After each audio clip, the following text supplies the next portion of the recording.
Hello everyone, यह है sample paper series का पार्ट 3 जिसमें हम करने वाले हैं केमिकल काइनेटिक्स के एमसीक्यूज।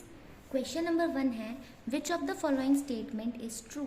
हमें ये बताना है कौन सा स्टेटमेंट यहाँ पर ट्रू है। सबसे पहला है molecularity of reaction can be zero और a fraction. Option B molecularity has no meaning for complex reaction.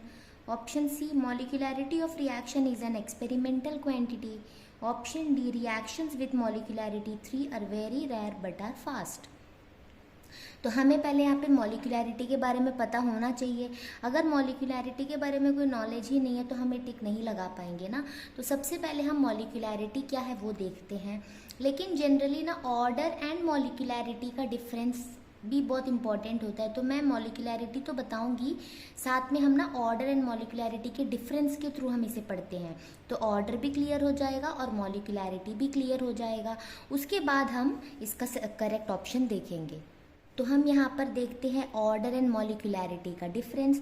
सबसे पहले मैं इसका 2 कॉलम बना लेती हूँ। इस तरफ हम देखेंगे ऑर्डर क्या है और इस तरफ हम देखेंगे मॉलिक्यूलैरिटी क्या है। ठीक है, जैसे कि आप सब ने ये तो पढ़ रखा होगा रेट लॉ एक्सप्रेशन जो होता है। जैसे हम यहाँ पे कहते हैं रेट जो होता है it can be expressed as के इंटू ए की पावर एक्स बी की पावर वाई, ऐसे कुछ होता है। ये जनरल मैंने लिया है। जैसे ये रेट हो गया, रेट ऑफ द रिएक्शन। के को हम कहते हैं रेट कांस्टेंट। यहाँ पर ए एंड बी जो होता है ये होता है रिएक्टेंट्स। ठीक है, मान लो उस रिएक्शन में 2 रिएक्टेंट है तो उसके पावर में हम कुछ लिखते हैं, ये होता है इनका ऑर्डर। यानी एक्स को हम कहते हैं ए का ऑर्डर और वाई को कहते हैं बी का ऑर्डर। ठीक है ना।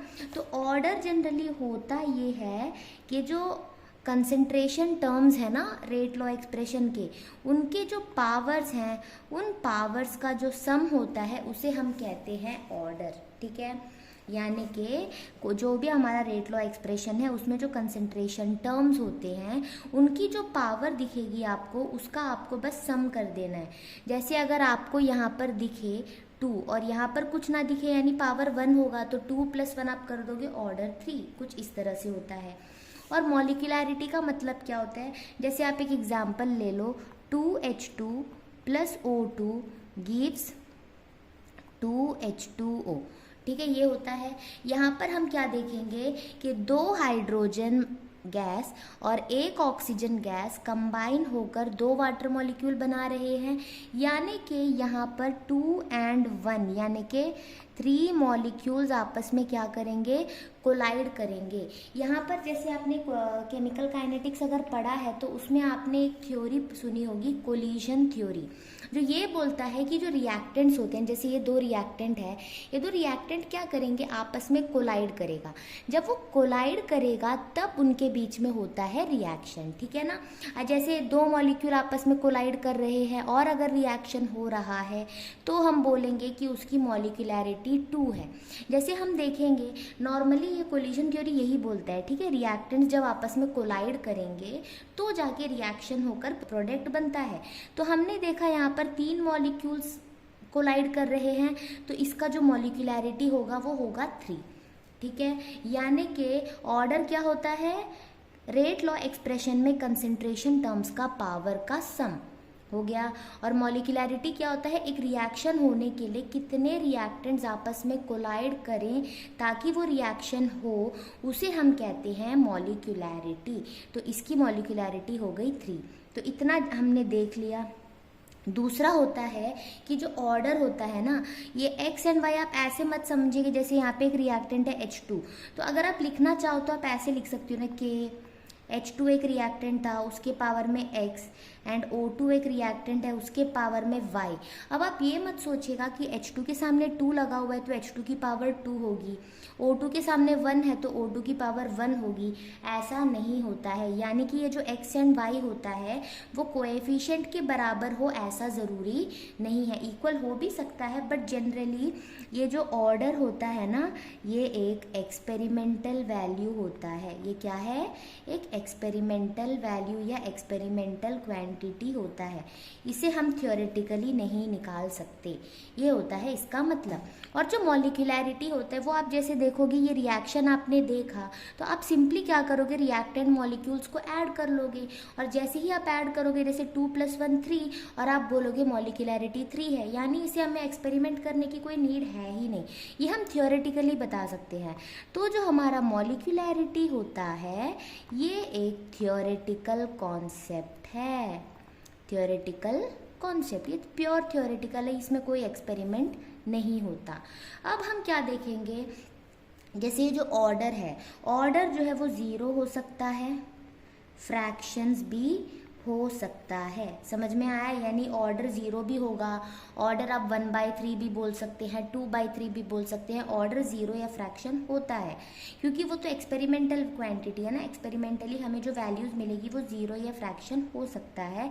लेकिन मॉलिक्यूलैरिटी में आपने क्या देखा, कितने मॉलिक्यूल्स कोलाइड करेंगे तो रिएक्शन होगा, तो ये जाहिर सी बात है, अगर 0 मॉलिक्यूल है, मॉलिक्यूलैरिटी 0 का क्या मतलब है, 0 मॉलिक्यूल्स कोलाइड करेंगे। आप ही सोचिए, अगर रिएक्टेंट 0 है, 0 रिएक्टेंट्स आपस में कोलाइड करेंगे तो कोई रिएक्शन होगा ही नहीं, तो 0 तो हो नहीं सकता।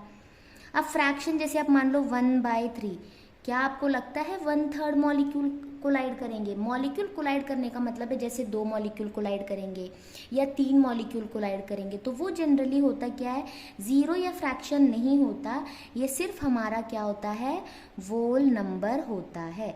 ये हो गया अगला पॉइंट।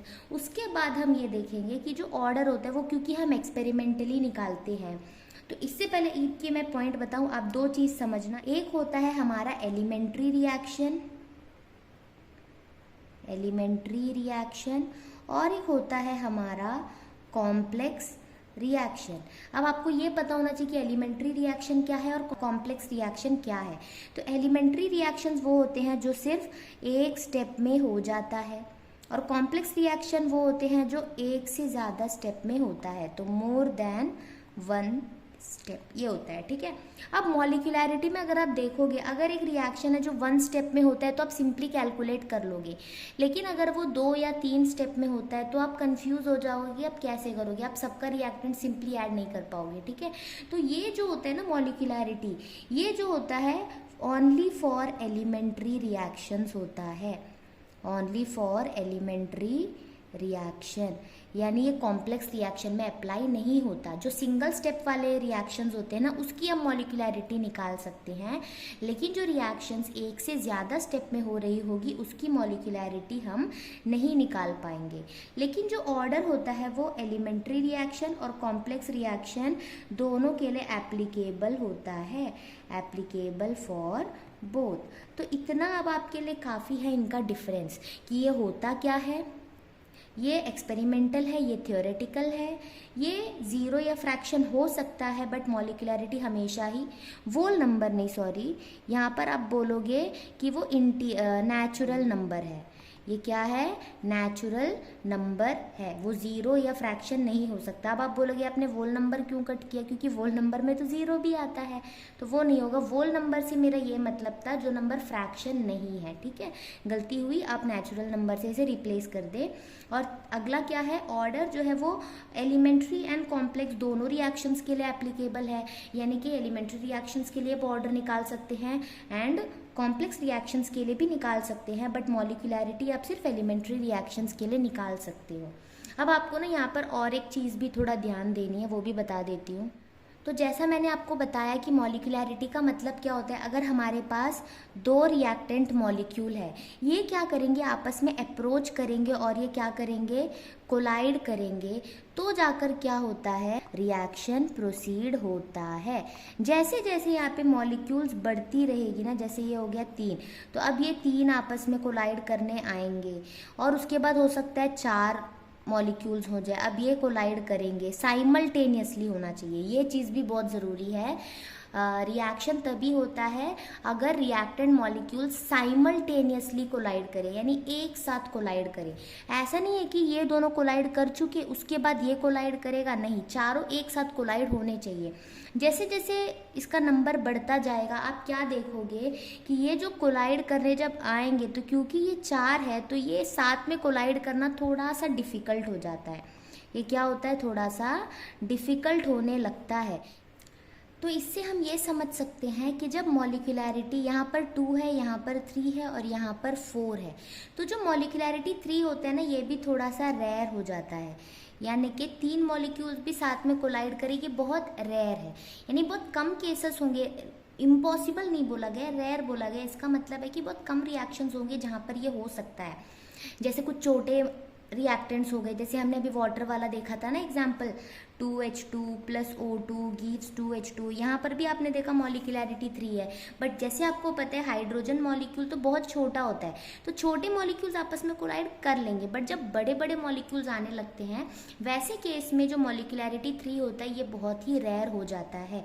तो इसका मतलब है कि मॉलिक्यूलैरिटी 3 वाले रिएक्शंस बहुत रेयर होते हैं। एंड क्या होगा, ये बहुत स्लो भी होंगे क्योंकि कोलाइड करने में वक्त लगेगा ना। हो सकता है जब ये कोलाइड करने आए तो 2 आपस में कोलाइड कर जाए, तीसरा ना कर पाए, फिर वो बाद में मतलब धीरे धीरे वो कोलिजन चलता जाएगा और जैसे ही कोलिजन कंप्लीट होगा रिएक्शन होगा, यानी कि ये थोड़ा सा स्लो होता है। तो इतना जैसे हमने देख लिया, तो अब हम अपने ऑप्शंस में जाते हैं और चेक करते हैं कि कौन सा ऑप्शन ट्रू है और कौन सा ऑप्शन फॉल्स है। तो जैसे कि हमने देखा कि जो मॉलिक्यूलैरिटी होता है वो 0 भी नहीं हो सकता, फ्रैक्शन भी नहीं हो सकता है ना, तो ये वाला ऑप्शन तो हो नहीं सकता, ये कट गया। और जैसे कि हमने देखा मॉलिक्यूलैरिटी जो होता है it is applicable only for elementary reactions. इसका यही मतलब होता है कि वो कॉम्प्लेक्स रिएक्शन में वो अप्लाई होता ही नहीं है, यानी molecularity has no meaning for complex reactions. ये बिल्कुल करेक्ट है और यही हमारा यहाँ पर आंसर होगा। लेकिन आगे ऑप्शंस भी देख लीजिए, मॉलिक्यूलैरिटी इज़ एन एक्सपेरिमेंटल क्वांटिटी, ये तो गलत है। अभी जैसे हमने देखा ऑर्डर एक्सपेरिमेंटल क्वांटिटी है एंड जो मॉलिक्यूलैरिटी है वो थियोरेटिकल कॉन्सेप्ट है, तो ये भी गलत हो गया।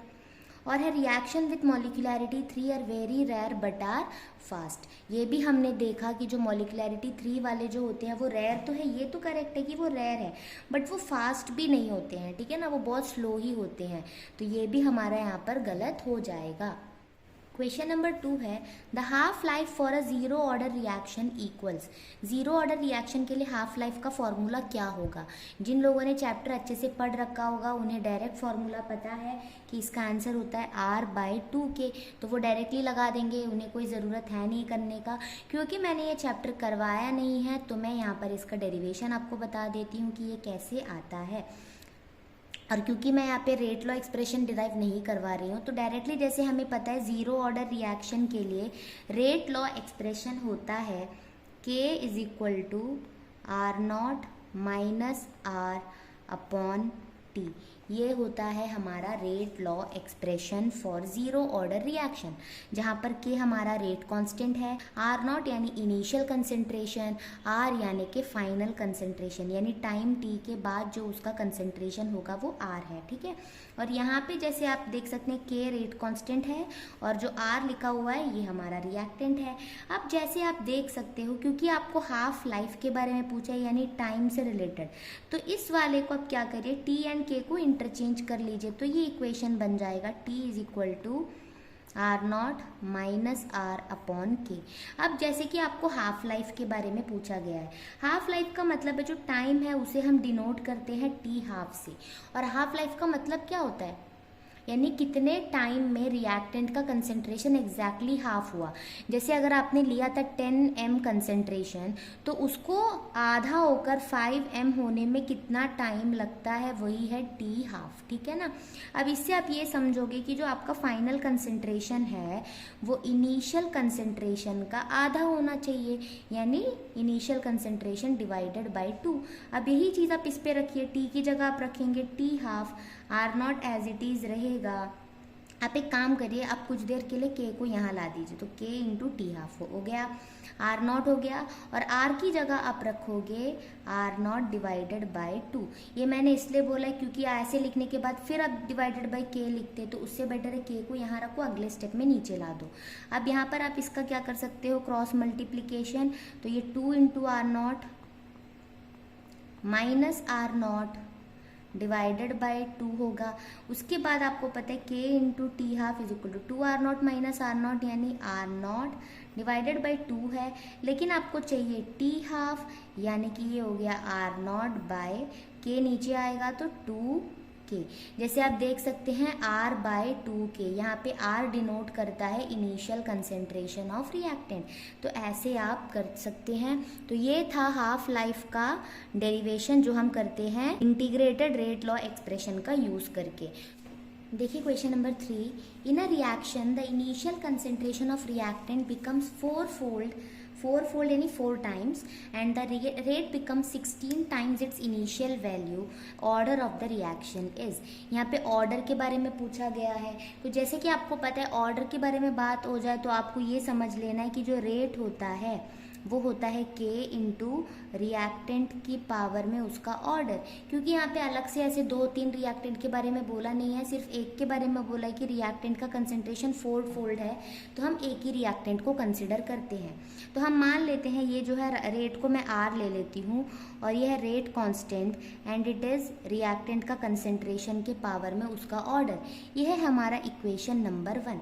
अब जैसे कि यहाँ पर बोला गया कि रिएक्टेंट का जो कंसेंट्रेशन है इट बिकम्स 4 फोल्ड, यानी जो मैंने यहाँ पर R लिख रखा है वो अब क्या बन गया, 4 फोल्ड, यानी 4R हो गया।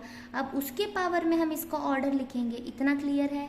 सामने हमारा रेट कांस्टेंट है, ये हो गया, यानी रिएक्टेंट के कंसेंट्रेशन को मैंने 4 टाइम्स करके लिख दिया, R की जगह 4R। उसके बाद बोला है the rate becomes 16 times it's initial value, तो जो रेट पहले R था उसका 16 टाइम्स हो गया, यानी कि 16R हो गया। अब यहाँ पर अब इसे ना आप थोड़ा सा और सिंप्लीफाई कर सकते हैं, जैसे इसे आप लिखेंगे 16R इज इक्वल टू, ये हो गया K। जैसे आपको पता है जब 4 और R यहाँ पे मल्टीप्लाई में है ना और उसकी पावर है, तो आपने ये पढ़ रखा होगा A इंटू बी की पावर अगर x है तो आप A की पावर x B की पावर x अलग से भी लिख सकते हैं। तो वही चीज़ अब हम यहाँ पे करेंगे, जैसे ये 4 है तो 4 की पावर हम x लेंगे एंड r की पावर भी हम x लेंगे, ये होगा हमारा इक्वेशन नंबर 2। अब हम सिंपली क्या करेंगे, इक्वेशन 2 में से इक्वेशन 1 को डिवाइड कर देंगे, ये हो गया। इक्वेशन 2 है हमारा 16R LHS में और इक्वेशन 1 में हमारा LHS है R, तो LHS से LHS कटता है, RHS में है K 4 की पावर x R की पावर x डिवाइडेड बाय यहाँ पर है K इंटू R की पावर x, ये हो गया। अब हम क्या क्या कैंसिल कर सकते हैं, देखिए R से R कट गया, K से K कट गया, R पावर x से R पावर x कट गया, यहाँ पर बचा सिर्फ 16 और यहाँ पर बचा सिर्फ 4 की पावर x। जब ऐसे केस में होता है तो आपको क्या करना है, जब ये 4 की पावर में है तो इसे भी आप 4 की पावर में ही लिखोगे, और आप सबको पता है बहुत सिंपल है, 16 का मतलब होता है 4 का स्क्वायर और RHS में है 4 की पावर x, तो कंपेयर करके आप देख सकते हो x की जगह क्या दिख रहा है 2, यानी कि इसका ऑर्डर हो जाएगा 2। कुछ इस तरह का ये क्वेश्चन होता है। Question number 4, for a hypothetical reaction R2P, यानी रिएक्टेंट से प्रोडक्ट बन रहा है, इस रिएक्शन के लिए जो रेट है वो है -K into concentration of R। The negative sign used in the rate expression indicates, यहाँ पर ये नेगेटिव साइन क्या इंडिकेट करता है, तो हम पहले ये देखते हैं रेट का मतलब क्या होता है, रिएक्शन की स्पीड। तो हमें बस यही देखना है कि टाइम के साथ में रिएक्टेंट का कंसेंट्रेशन कैसे बदलता है या प्रोडक्ट का कंसेंट्रेशन कैसे बदलता है। अब जाहिर सी बात है, एक रिएक्शन आप करा रहे हो तो जो रिएक्टेंट है वो तो हमेशा कंज्यूम होता है, रिएक्टेंट अगर कंज्यूम होगा तो रिएक्टेंट का कंसेंट्रेशन तो डिक्रीज ही होता है, तो ये पॉसिबल है कि कंसेंट्रेशन ऑफ रिएक्टेंट डिक्रीज हो रहा होगा। और आपको ये भी पता है कि जब एक रिएक्शन होता है तो प्रोडक्ट फॉर्म होती है, तो टाइम के साथ तो प्रोडक्ट का कंसंट्रेशन इंक्रीज होना चाहिए। यहाँ पर बोला है कि कंसंट्रेशन ऑफ प्रोडक्ट डिक्रीज हो रहा है, ये बिल्कुल भी कोई भी तरह से नहीं हो सकता, ठीक है ना। अब यहाँ पर ये बोला गया कि रिएक्शन रिवर्सिबल है, decrease in the rate with time, time के साथ रेट डिक्रीज हो रहा है इसलिए यहाँ पे माइनस लगा हुआ है, ऐसा कुछ नहीं होता है। इसे हम कैसे समझेंगे, देखो जैसे मैंने आपको बोला रेट का मतलब होता है change in concentration of reactant by time, ये होता है, ठीक है। तो मैं मान लेती हूँ कि मेरा जो रिएक्टेंट था इनिशियली मैंने लिया 10 m, यह है हमारा इनिशियल, और मान लो कि 2 सेकेंड के बाद ये कन्वर्ट हो गया 5 m में, यानी कि ये कंज्यूम हो गया 2 सेकेंड में, उसका कंसंट्रेशन इतना हो गया। तो चेंज में हमेशा हमें पता है फाइनल माइनस इनिशियल ही करना होता है, तो पहले इसका कंसंट्रेशन इतना था यानी ये इनिशियल है, ये है फाइनल, तो final concentration minus initial concentration by time है हमारे पास 2 सेकेंड। अब जैसे आपको पता है 5 - 10 - 5 होगा डिवाइडेड बाय 2 यानी कि -2.5 ऐसे होगा, ये हो गया। लेकिन आप एक चीज़ समझ सकते हो कि जो रेट होता है वो कभी नेगेटिव हो नहीं सकता, क्योंकि रिएक्शन की जो स्पीड होगी उसे हम नेगेटिव में कैसे दिखाएंगे। अगर आप एक गाड़ी ड्राइव कर रहे हो, एक कार ड्राइव कर रहे हो, भले ही आप स्लो चलाओगे बट 0 से नीचे तो कोई स्पीड नहीं होती ना, नेगेटिव में आपका स्पीड जा सकता है क्या, नहीं जा सकता। उसी तरह से रिएक्शन का जो रेट होता है वो भी 0 तो हो सकता है लेकिन नेगेटिव नहीं हो सकता। तो इस हिसाब से अगर हम देखें तो नेगेटिव आ रहा है, तो इसलिए क्या करते हैं जनरली यहाँ पर ना एक माइनस साइन फॉर्मूला में ही लगा देते हैं, ताकि वो माइनस साइन यहाँ पर लिया जाए, यहाँ पर लिया जाए, और यहाँ पर जब वो नेगेटिव साइन होगा तो माइनस इंटू माइनस तो प्लस हो जाएगा। तो ये वाला जो नेगेटिव साइन आता है उसे कैंसिल करने के लिए फॉर्मूला में ऑलरेडी जो है नेगेटिव साइन लगा देते हैं। वो इसलिए क्योंकि यहाँ पे हमें पता है कि ड्यूरिंग रिएक्शन रिएक्टेंट का कंसंट्रेशन डिक्रीज होता है। तो कभी भी पूछा जाए कि रेट ऑफ रिएक्शन के फॉर्मूले में अगर आपको नेगेटिव का सिग्निफिकेंस बताना है कि नेगेटिव साइन क्या इंडिकेट करता है, तो सिंपली आप क्या बोलोगे कि decrease in the concentration of reactant. वो कैसे है आपने देखा, क्योंकि ये नेगेटिव आ रहा था जो कि हो नहीं सकता, तो उसे हटाने के लिए हमें माइनस लगाना पड़ता है ना। और ये क्यों लगाना पड़ रहा है, क्योंकि रिएक्टेंट की कंसंट्रेशन डिक्रीज होने की वजह से तो नेगेटिव आई थी, इसलिए हम नेगेटिव लगाते हैं। तो यही है उसका significance. Question number 5, the half life period of a first order reaction is 4 minutes. ठीक है, फर्स्ट ऑर्डर रिएक्शन के लिए क्या दिया हुआ है, हाफ लाइफ पीरियड, यानी हमें दिया हुआ है टी हाफ इज 4 मिनट, यानी रिएक्शन को 50% कंज्यूम होने के लिए 4 मिनट लग रहा है। The time after which 99.9% reaction gets completed is, यानी कि अगर उसे 50% कंज्यूम होने में इतना टाइम लग रहा है तो 99.9% कंज्यूम होने के लिए कितना वक्त लगेगा।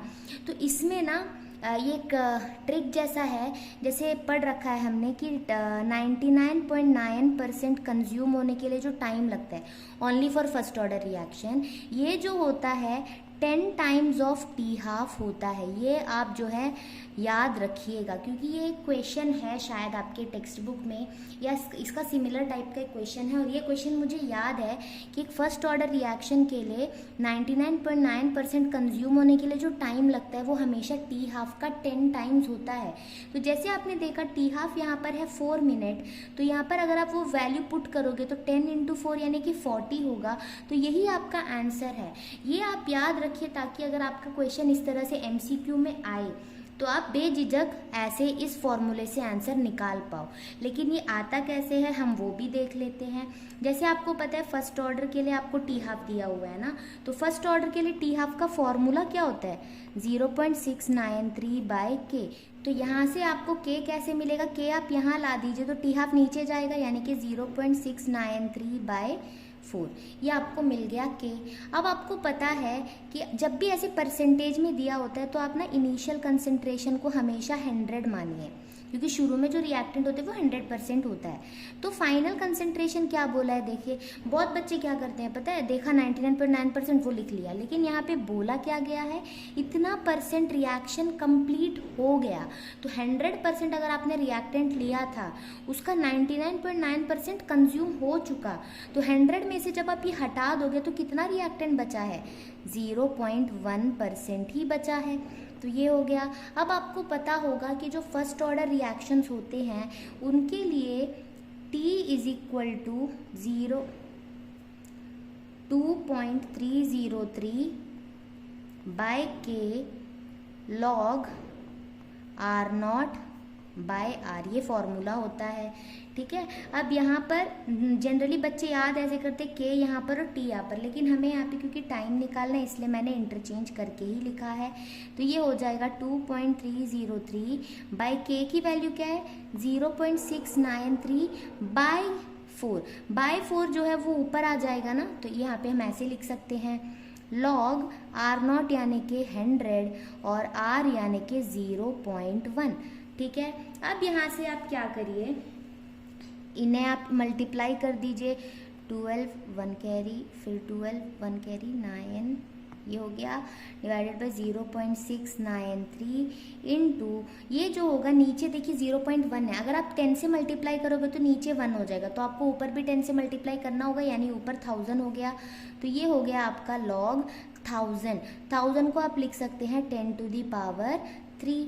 और जैसे कि आपको पता है लॉग ए की पावर बी क्या होती है, जैसे यहाँ पे पहले लिख लीजिए 9.212 divided by 0.693, log A power B होता है बी लॉग ए, यानी कि ये हो जाएगा 3 log 10 और log 10 की वैल्यू होती है 1। तो सिंपली आप क्या करोगे, इन दोनों को मल्टीप्लाई करेंगे, ये तो पूरा वैल्यू 1 हो गया ना, इसे मल्टीप्लाई करोगे और डिवाइडेड बाई 0.693 करोगे तो आपको इसका आंसर मिल जाएगा 40 नहीं, अप्रॉक्सीमेटली 39 पॉइंट समथिंग आएगा। तो वो जो है इसी से मिलता जुलता है, तो इसका आंसर आपको मिल जाएगा 40 मिनट्स। ये कैलकुलेशन आप कर लीजिए, मैंने बस बता दिया कि करना कैसे होता है।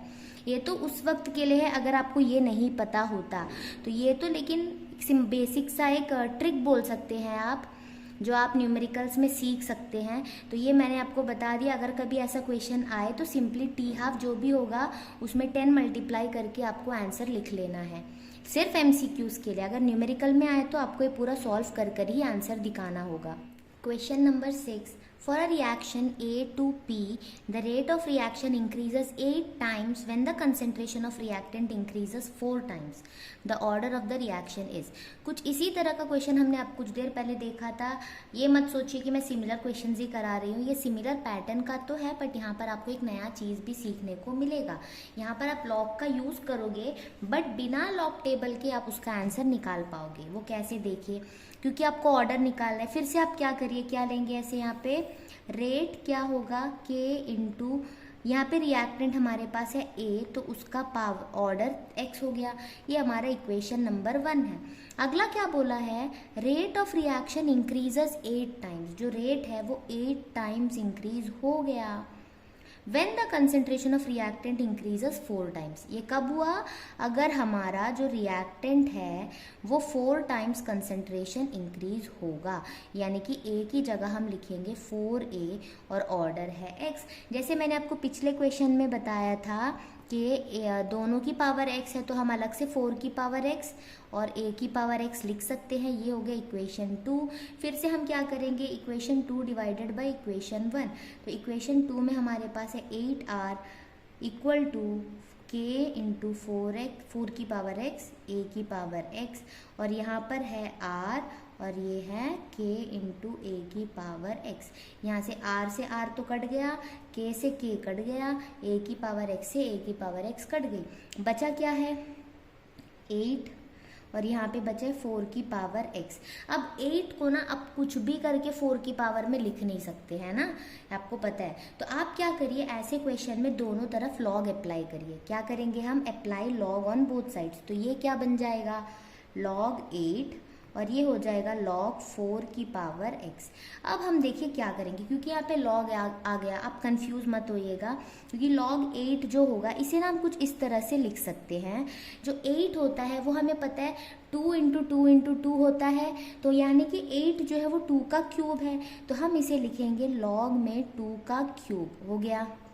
यहाँ पर देखिए ऑलरेडी ये log a की पावर b की फॉर्म में है, तो b log a यानी कि x log 4 ऐसे लिख लो। अब जो है ये log a की पावर b हो गया, तो यहाँ पर हम लिखेंगे 3 log 2। अब आप फिर से क्या करो, log 4 को आप लिखो log 2 का स्क्वायर, ये हो गया। अब क्या होगा, ये है हमारे पास 3 log 2, ये है यहाँ पे x। अब ये क्या हो गया, log a की पावर b यानी कि b log a। इतना तो आपको पता ही होगा ना, पूरा डिटेल में ना बताऊं तो आप समझ रहे हैं क्या क्या कर रहे हैं हर स्टेप में। अब आप देखिए इस तरफ भी log 2 है, इस तरफ भी log 2 है, कट जाएगा। अब क्योंकि आपको निकालना था x, तो x अगर आप यहाँ रखोगे तो 2 जो मल्टीप्लिकेशन में था वो यहाँ पर अभी 3 के साथ डिवाइड में आएगा, और 3/2 क्या होता है 1.5, यानी कि ऑर्डर हो गया 1.5।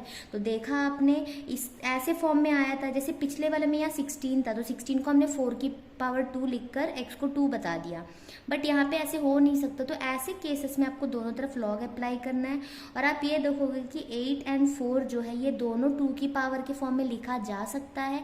ये हमने इसलिए किया ताकि मैं log को कैंसिल कर सकूं, ठीक है। दोनों नंबर को किसी एक के बेस के फॉर्म में ही आपको लाना है, वैसे किया हमने, log को कैंसिल किया और हमें x की वैल्यू मिल गई। तो देखा आपने कैसे हमने log यूज़ किया, बट log टेबल के बिना हमने सॉल्व किया। तो ये क्वेश्चन इंपॉर्टेंट है, देख लेना।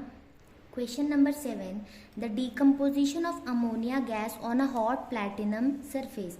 यानी अमोनिया गैस है हमारे पास, इसे हम प्लैटिनम के सरफेस में डिकम्पोज करेंगे तो ये प्रोड्यूस करते हैं nitrogen gas and hydrogen gas. अगर हम इसे बैलेंस करेंगे तो ये कुछ इस तरह का रिएक्शन होता है। आपको यही बताना है कि इसकी ऑर्डर क्या है। ये प्योर मेमोरी बेस्ड क्वेश्चन है। आपने जहाँ पे टाइप ऑफ रिएक्शंस पढ़ा था on the basis of order, वहाँ पर आपने जनरली 0 एंड फर्स्ट ऑर्डर के बारे में ही पढ़ा है, क्योंकि सेकेंड एंड थर्ड ऑर्डर हमारे सिलेबस में है नहीं, बस हम समझते हैं कि वो होता क्या है, लेकिन उससे रिलेटेड क्वेश्चंस या उसके एग्जाम्पल्स हमने नहीं पढ़े हैं। तो सिंपल सा है ये आपने पढ़ा होगा कि ये एक 0 ऑर्डर रिएक्शन का एग्जाम्पल है, तो प्योरली आपको मेमोरी बेस्ड इसे टिक लगाना है। Question number 8, for the reaction A + 2B gives C, rate is equal to KAB, यानी A की पावर भी 1 है, B की पावर भी 1 है, यानी कि दोनों का ऑर्डर 1 है। If the concentration of reactant B is doubled, keeping the concentration of A constant, the value of rate constant will be। यहाँ पर बच्चे गलती ये करते हैं कि उनको ये ध्यान देना होता है कि यहाँ पर पूछा है रेट कांस्टेंट की वैल्यू में क्या बदलाव आएगा। तो आपको ये याद रखना है कि जो रेट कांस्टेंट होता है ना, रेट कांस्टेंट जो होता है डिपेंड्स ओनली ऑन टेम्परेचर। ये क्या है, डिपेंड्स ओनली ऑन टेम्परेचर, और किसी चीज़ में ये डिपेंड नहीं करता। क्योंकि जब आपने रेट कांस्टेंट वाला डेफिनेशन पढ़ा होगा तो आपने ये देखा होगा कि rate constant is the rate when the concentration of reactant becomes unity. यानी जब भी हमारा रिएक्टेंट का जो कंसंट्रेशन 1 होगा, अगर आप यहाँ पे ए और बी की कंसंट्रेशन को 1 ले लोगे तो आपको के इक्वल टू रेट मिलेगा ना। तो रेट कॉन्स्टेंट जनरली क्या होता है, ये होता है it is the rate when the concentration of reactant becomes unity. यहाँ पर कंसंट्रेशन का कोई रोल है ही नहीं, क्योंकि उसके डेफिनेशन में ही बोला गया है कि रिएक्टेंट की कंसंट्रेशन जब 1 होगी तब जो रेट होता है उसे हम रेट कांस्टेंट कहते हैं। तो रेट कांस्टेंट जो है सिर्फ टेम्परेचर के ऊपर डिपेंड करता है। तो यहाँ पे जितना भी ये भाषण दिया गया है कि बी की कंसंट्रेशन में क्या कर दिया, ए की कंसंट्रेशन में क्या किया, उससे कोई फ़र्क ही नहीं पड़ता हमें भाई, क्योंकि हमें पता है रेट कांस्टेंट जो है वो कंसंट्रेशन के ऊपर डिपेंड ही नहीं करता। तो हम सिंपली आंसर क्या लगाएंगे, नो चेंज।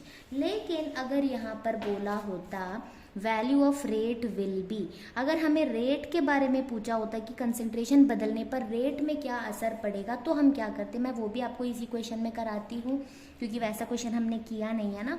तो जैसे आपने देखा ये आपका रेट एक्सप्रेशन हो गया, आपको बोला है बी की जो कंसंट्रेशन है उसको डबल करना है, keeping the concentration of a constant, यानी कि ए में कोई चेंज नहीं है, जैसे था वैसा ही है, बट बी की कंसेंट्रेशन को आप डबल कर दोगे, बट इसकी पावर कुछ नहीं है यानी कि 1 है।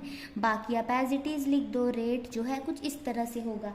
अब आप क्या देखोगे, 2 है, पावर 1 है, तो 2 की पावर 1 तो 2 होती है, उसे आप बाहर निकाल दो, तो 2k ए एंड बी। आप मान लीजिए ये आपका रेट है R1 इनिशियली, ये बदलने के बाद आपका रेट ये हो गया R2, ठीक है ना। लेकिन आप देखिए यहाँ पे KAB आ गया, KAB किसके बराबर है, R1 के, तो ये R2 क्या हो गया, 2 टाइम्स ऑफ R1, यानी पहले वाले रेट के 2 टाइम्स है, यानी हम तब बोलेंगे इंक्रीज्ड बाय 2 टाइम्स। ध्यान क्या देना है, यहाँ पे रेट पूछा गया है या रेट कांस्टेंट, तो ऐसे केस में याद क्या रखना है, रेट कांस्टेंट सिर्फ टेम्परेचर के ऊपर डिपेंड करता है, कंसंट्रेशन के ऊपर नहीं करता है। और रेट के लिए पूछा जाए तो कुछ इस तरह से आपको करना होता है। अगर यहाँ पे बोला जाता है इसकी पावर 2 है, कुछ इस तरह से होता, तो आप देखते 2 का स्क्वायर 4 होता है, तो यहाँ पे आप 4 लिखते, तब इंक्रीजेस बाय 4 टाइम्स होता। ऐसे आपको सॉल्व करना है। यहाँ पर मैं आपको पॉसिबिलिटीज़ इसलिए दे रही हूँ क्योंकि ऐसे टाइप के क्वेश्चन मैंने लिए नहीं है, तो इसी के साथ अगर बता दूँ तो आपका वो नॉलेज इम्प्रूव हो जाएगा। क्वेश्चन नंबर 9 है, zero order reaction can be represented graphically as follows. एक जीरो ऑर्डर रिएक्शन को इस तरह से रिप्रेजेंट किया गया है, एक्स एक्सिस में कंसंट्रेशन लिया है और वाई एक्सिस में रेट को लिया गया है। तो आपको ये बताना है कि इसके लिए स्लोप एंड रेट क्या होगा। जो पहला ये दिया हुआ है ये स्लोप के लिए दिया हुआ है और ये जो है वो रेट के लिए दिया हुआ है, तो आपको करेक्ट वाला निकाल कर टिक लगाना है, ठीक है। सबसे पहला चीज़ हम ये देखते हैं, अगर कभी आपको किसी ग्राफ में स्लोप इस तरह का दिखे तो उसका स्लोप जो है पॉजिटिव होता है, ठीक है। और अगर कभी आपको ग्राफ इस तरह का दिखे, मतलब ऊपर से नीचे आ रहा, यानी इसका स्लोप हमेशा नेगेटिव होता है। और अगर आपको कभी ग्राफ इस तरह का दिखे, यानी ये जो है एक्स एक्सिस के पैरेलल है, तो इसका स्लोप हमेशा होता है 0।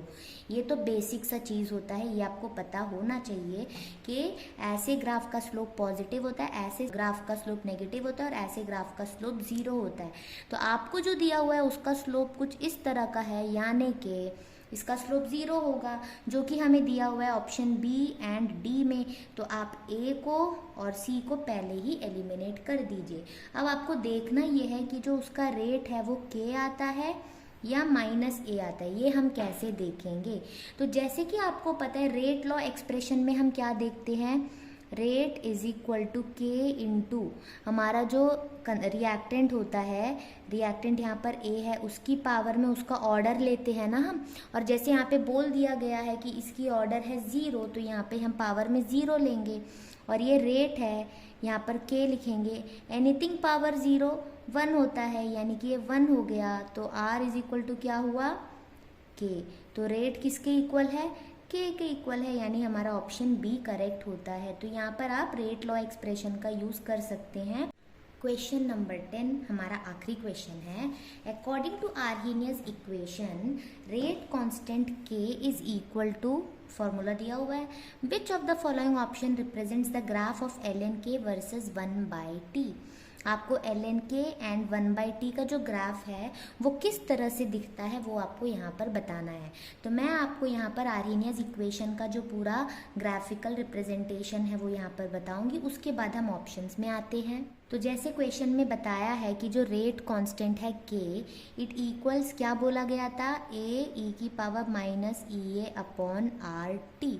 लेकिन आपसे बोला है ln(k) वर्सेस 1/t का ग्राफ आपको बताना है। तो ln आ गया यानी लॉग तो लगना है, तो हम क्या करते हैं, दोनों तरफ लॉग अप्लाई करते हैं, नेचुरल लॉग ln। तो इस तरफ लग गया ln(k) और इस तरफ भी लगाते हैं ln, ये पूरा का पूरा है, तो मैं यहाँ पे ब्रैकेट लगाती हूँ इस तरह से, ठीक है। अब आपको ये पता है कि a और ये पूरा टर्म बीच में मल्टीप्लिकेशन में है, और आपको पता है कि जो log a इंटू बी जो होता है इसको हम लिखते हैं log a plus log b, क्योंकि यहाँ पे ln है तो ln के हिसाब से लेंगे हम। तो यहाँ पर ये तो है ln(k), यहाँ पर हम लिख सकते हैं ln a प्लस ln दूसरा टर्म ले लेंगे यहाँ पर, ये हो गया। अब ये किस फॉर्म में आपको दिख रहा है, ln a की पावर b, तो इसे आप क्या लिखोगे, b ln a, इस तरह से लिखेंगे ना। तो ये हो गया ln(k) equal to ln a। अब ये वाला जो है पावर में वो यहाँ पे आ जाएगा। तो यहाँ पे बीच में प्लस था लेकिन ये minus E A by R T आ रहा है, तो minus E A by R T, और ये है एल एन ई। ठीक है, अब आपको पता है एल एन ई की वैल्यू होती है 1। ठीक है, तो ये हो जाएगा L N K is equal to L N A plus minus minus होता है E A by R T into 1, लिखने की ज़रूरत है नहीं। जैसे हमें पता है, ये आपको याद रखना है, एक इक्वेशन होता है y is equal to M X plus C. आपको ये पता है, जो भी आपको ग्राफ दिया हुआ था उसमें ये y एक्सिस में था और ये x एक्सिस में था, तो आपको ये पता है कि ये y है, तो ठीक है y वाले पोजीशन में ये आपको दिख रहा है, ये आप ऐसे ही रखिए। फिर आप देखेंगे एम एक्स यानी 2 टर्म, तो वो तो यहाँ पर होगा, आपका x वाला टर्म तो 1/t, तो आप एक काम करिए minus E A upon R, T denominator में उसे हम सेपरेटली 1/t लिख सकते हैं ना, क्योंकि इस तरह से समझ में आना चाहिए, क्योंकि ये हमारा y है इक्वल टू ये हो गया हमारा m, ये हो गया x, साथ में ये एल एन ए को हम लिखेंगे प्लस एल एन ए, ये होगा हमारा c। तो इस फॉर्म में हमने इसे लिख लिया। अब जैसे आपको पता है कि y एक्सिस में जो एल एन के है वो यहाँ पर हम दिखाएंगे, x एक्सिस का जो 1/t है वो यहाँ दिखाएंगे, और आप देख सकते हैं स्लोप किस तरह का है, नेगेटिव स्लोप है। और जैसे मैंने आपको पिछले क्वेश्चन में बताया, पॉजिटिव स्लोप ऐसा होता है, नेगेटिव स्लोप ऐसा होता है, और ज़ीरो स्लोप ऐसा होता है। जब यहाँ पे दिख रहा है कि स्लोप नेगेटिव है तो ग्राफ कुछ इस तरह का ही आएगा। तो चलिए आप अपने ऑप्शन में देखिए कैसे टाइप का है ये, और उसे टिक लगाते हैं। तो जैसा ग्राफ हमने अब डिराइव किया वो आपको दिख रहा है, कौन सा ऑप्शन में दिख रहा है आपको, ऑप्शन ए में, तो ये हमारा यहाँ पर करेक्ट हो जाएगा। तो इसके साथ हमारा केमिकल काइनेटिक्स का 10 क्वेश्चन यहाँ पे कंप्लीट होता है। पहले मैं एमसीक्यूज़ करा दूंगी, उसके बाद मैं शॉर्ट आंसर टाइप क्वेश्चंस या 5 मार्क्स वाले क्वेश्चंस का भी सीरीज़ कराऊंगी। मार्च में आपका एग्ज़ाम होगा, तब तक आई होप मैं बहुत सारे सैम्पल पेपर सीरीज़ लेकर आऊँ आपके लिए, कि आप क्वेश्चन अच्छे से प्रैक्टिस कर पाओ, क्योंकि चैप्टर बनाने में मुझे ऐसे लगता है टाइम बहुत कंज्यूम होगा। मैंने चैनल बहुत लेट शुरू किया है, तो इस साल तो कंप्लीट हो नहीं पाएगा। जैसे मुझसे होगा मैं चैप्टर तो कराऊंगी, बट मुझे पता है चैप्टर्स कंप्लीट नहीं होंगे फेब एंड तक, इसलिए मैं सैम्पल पेपर्स करा रही हूँ, क्योंकि मुझे पता है क्वेश्चंस कराते वक्त तो मैं आपको उसका कॉन्सेप्ट तो बता ही रही हूँ, तो आपके लिए हेल्पफुल होगा। और अगर आप चैप्टर पढ़कर देख रहे होंगे तो और ज़्यादा हेल्पफुल होगा। और मुझे पता है अगर कोई सैम्पल पेपर सीरीज़ देख रहा है किसी चैप्टर का, तो पक्का वो चैप्टर पढ़कर ही सैम्पल पेपर देख रहा होगा, तो आपको ये बेनिफिट करेगा ज़रूर। और अगर आपका हेल्प हो रहा है इस वीडियो से तो ज़रूर मुझे कमेंट में बताइएगा, थोड़ा मोटिवेशन मिल सकता है। और अगर आपको मेरी वीडियोस अच्छी लगे तो चैनल को सब्सक्राइब करिए और बेल आइकन को क्लिक कर दीजिए, और आगे आने वाले वीडियोस भी देखते रहिए। Thanks for watching.